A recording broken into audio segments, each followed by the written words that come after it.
One of my favorite parts of your article is about using customer language instead of technical jargon. Oh So, my God. why do you think AI companies struggle with this, and how can they bridge the gap between technical accuracy and customer understanding? Okay, I have a very flattering answer and I have a very nasty answer. So the flattering answer would be that the majority of AI makers are just too smart about AI. Like they are just too much into this, and you're speaking like this zero knowledge graph language, just like how proof is being made, which is not shared with the mainstream population. So whenever we are keeping a random, let's say, mainstream user in mind, such as B2B marketer Sarah, for example, so she won't care about OpenAI, language agnostic way how to create content, best content based on any model that you select.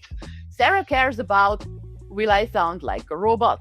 So this is the type of communication that we need to develop with her.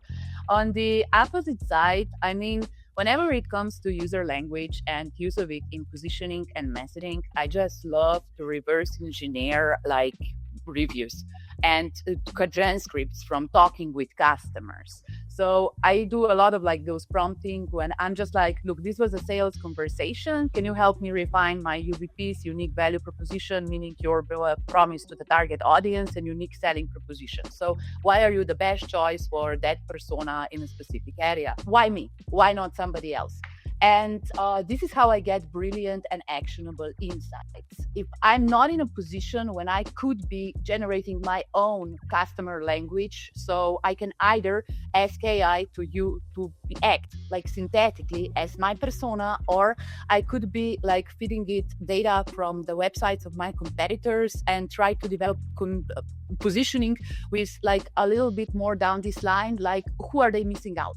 So where is my space to compete if they are targeting this and this and that? So can you find me somewhere when I can possibly win based on this competition arena? And whenever it comes to just making it sure that we sound like humans, I also love to see it from user perspective, right?